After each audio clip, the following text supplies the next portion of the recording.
Boa noite, meus irmãos. Que a paz do Mestre Jesus esteja em nossos corações. Hoje nós vamos continuar o estudo do Livro dos Espíritos a partir da questão 481, convulsionários. O que seriam convulsionários? Na expressão daquela época, era uma convulsão, estado hipnótico, em que a pessoa perdia a sensibilidade em relação à dor, e também tinha a capacidade de ler pensamentos e viver situações que seriam sobrenaturais, né, para aquela época. Isso porque, em estado de concentração, o espírito em desdobramento acaba se desligando do corpo e isso faz com que o corpo não tenha a mesma sensibilidade, ou não registre, né? O corpo sente, tem a parte nervosa que vai sentir a dor de uma alfinetada, por exemplo. Mas ele só vai ser registrado quando o espírito está presente. Como ele está ausente, em desdobramento, no estado convulsionário ou hipnótico, ele não tem essa sensibilidade. E em desdobramento, ele tem a capacidade de ver e interagir com os espíritos que estão à sua volta e por isso acabam tendo a possibilidade de ler pensamentos e alguns fenômenos que eram muito comuns naquela época. Hoje já não se tem mais shows, né, desse tipo. E tinha muito charlatanismo também, né? As pessoas faziam para enganar outras pessoas num espetáculo, cobrando ingressos. Hoje já não vemos mais tanto isso. Então vamos lá. 481. Os espíritos desempenham algum papel nos fenômenos que se produzem com os indivíduos chamados convulsionários? Sim, e muito grande. Assim como o magnetismo, que é a fonte originária desses fenômenos. Muitas vezes, porém, o charlatanismo tem explorado e exagerado esses efeitos, o que os fez cair no ridículo. Então, é bem o que eu estava dizendo. Existe um estado hipnótico e o espírito se desdobra. Então, ele vai ter ação? Sim, ele vai estar interagindo com os espíritos que estão ao seu redor. 481A.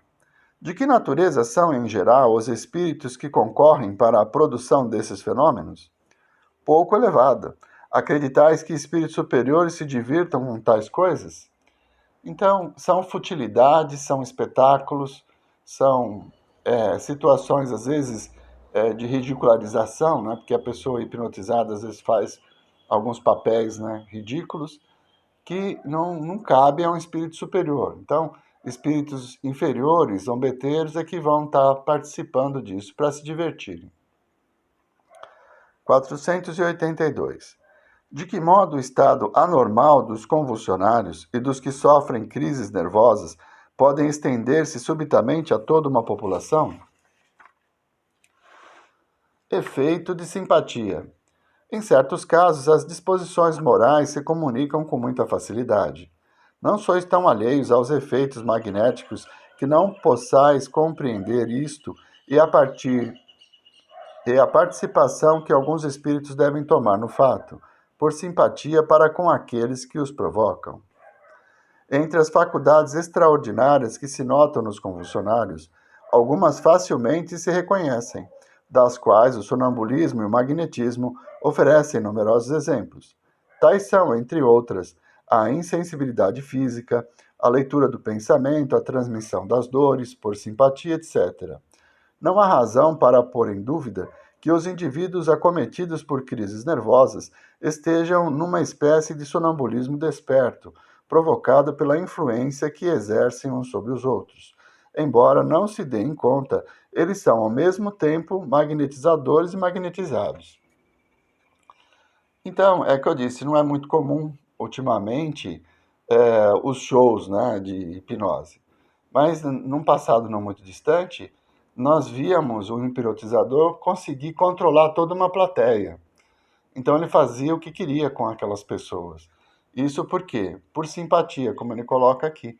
As pessoas tinham a predisposição de participar do espetáculo e tinham uma certa expectativa. Aí entravam em afinidade e acabavam sofrendo a mesma influência. Então ele fala da sensibilidade física. Por quê? O espírito desdobrado, o corpo não transmite ao espírito a dor. Então ele não sente aquela dor, ele está em desdobramento.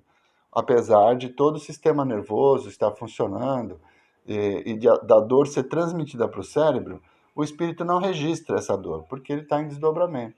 Então, essas situações elas estão relacionadas ao sonambulismo, que é provocado pela hipnose, quando a pessoa entra em transe e acaba deixando o corpo para participar do evento. Então, isso acontece de um grupo de pessoas estarem assistindo o espetáculo e terem o desejo de participar. Então, aquela ansiedade, todo aquele clima que é montado, o ambiente propício e a influência dos espíritos, acaba que muitas pessoas entram no mesmo estado e, por simpatia, acabam trocando energias, né? Então, ele fala da transferência de dor, né, de um para outro. Isso a gente sabe que é psicológico. A dor pode ser psicológica. Então, o espírito acaba transmitindo essa ideia para o outro que acredita estar sentindo a dor. Isso é uma coisa que pode acontecer em estado de hipnose, de concentração, em que haja esse intercâmbio de pensamentos e energia a nível espiritual. 483. Qual a causa da insensibilidade física que se observa em alguns convulsionários e em certos indivíduos submetidos às torturas mais cruéis? Em alguns é um efeito exclusivamente magnético, que atua sobre o sistema nervoso, do mesmo modo que o fazem certas substâncias. Em outros, a exaltação do pensamento amortece a sensibilidade, como se nestes a vida tivesse se retirado do corpo para se encontrar no espírito. Não sabeis que quando o espírito está muito preocupado com uma coisa, o corpo não sente, não vê e nada escuta? Nos casos de suplícios, a exaltação fanática e o entusiasmo oferecem frequentemente exemplos de calma e sangue frio que não seriam capazes de vencer uma dor aguda, senão admitindo que a sensibilidade se acha neutralizada por uma espécie de efeito anestésico. Sabe-se que, no calor da batalha, muitas vezes não se percebe um ferimento grave, ao passo que, em circunstâncias ordinárias, um simples arranhão faria estremecer. Visto que esses fenômenos dependem de uma causa física e da ação de certos espíritos, é de perguntar-se como, em alguns casos, a autoridade pública foi capaz de fazê-lo cessar. A razão é simples. Neste caso, a ação dos espíritos é meramente secundária, apenas aproveitam de uma disposição natural. A autoridade não suprimiu essa disposição, mas a causa que a entretinha e exaltava.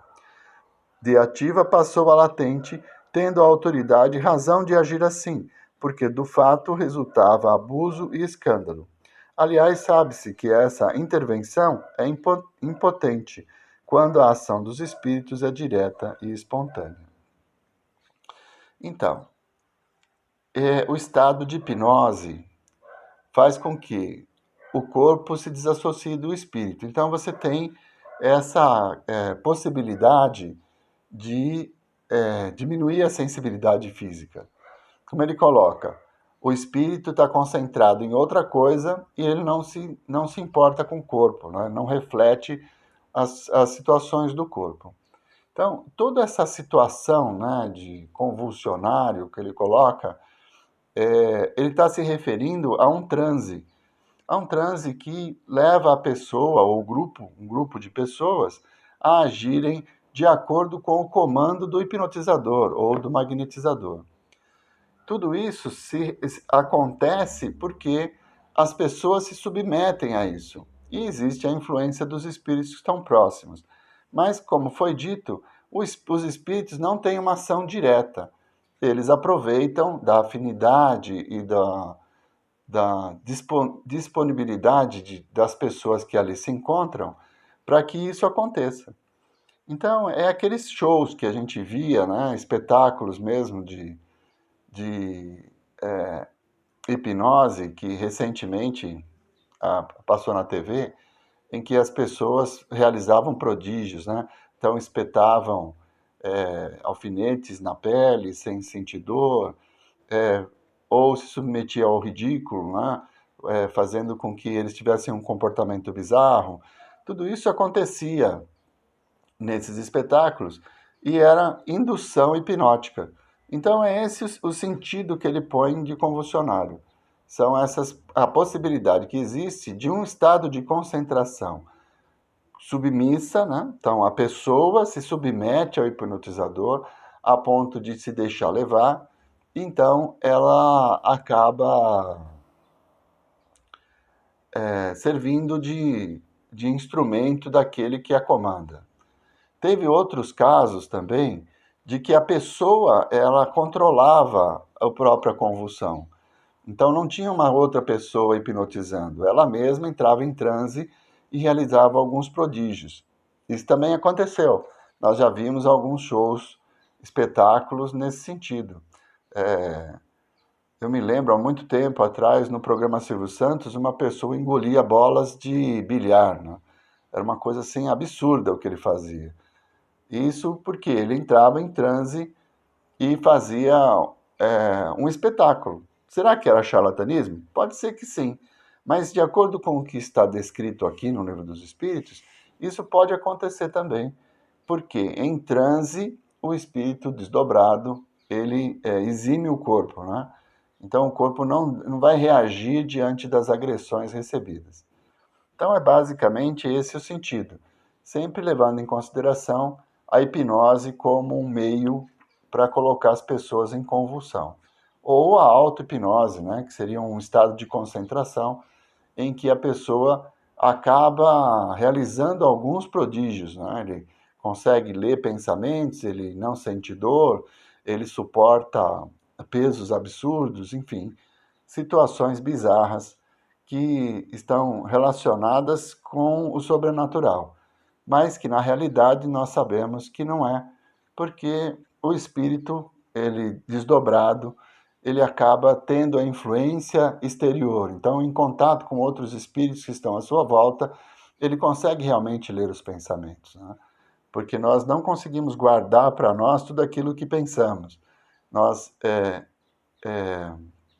irradiamos os nossos pensamentos e os espíritos que estão ao nosso redor conseguem captar, se estivermos na mesma sintonia.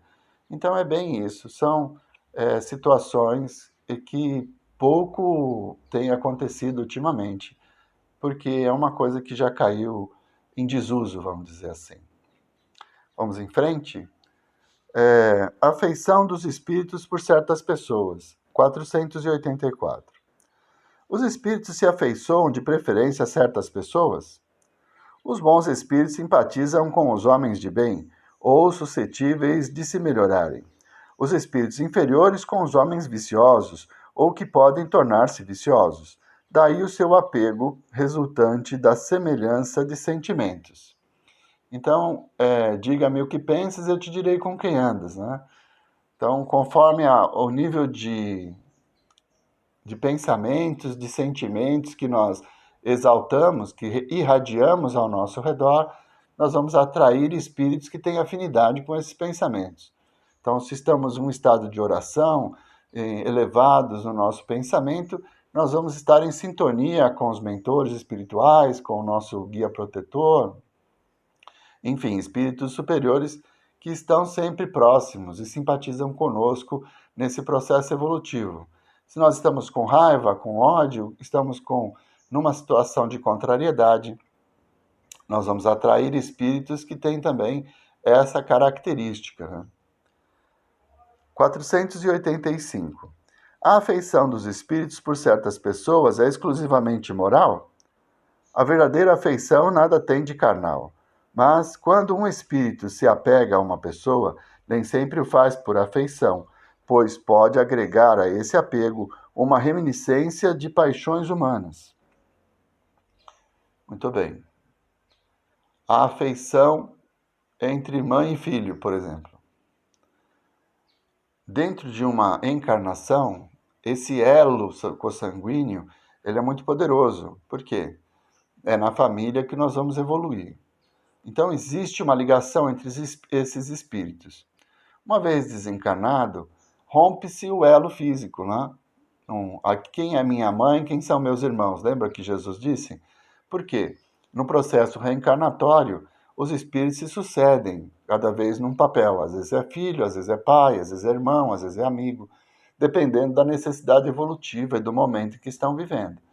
Então, essa relação ela cessa quando há desencarnação. No entanto, de acordo com o grau evolutivo, essa afinidade, essa afeição, ela continua. Então, nós vemos exemplos nas reuniões mediúnicas de mães desencarnadas extremamente preocupadas com filhos que ainda estão encarnados. Por quê? Ela não consegue desapegar. Ainda existe aquele sentido de meu filho, né? A posse do outro.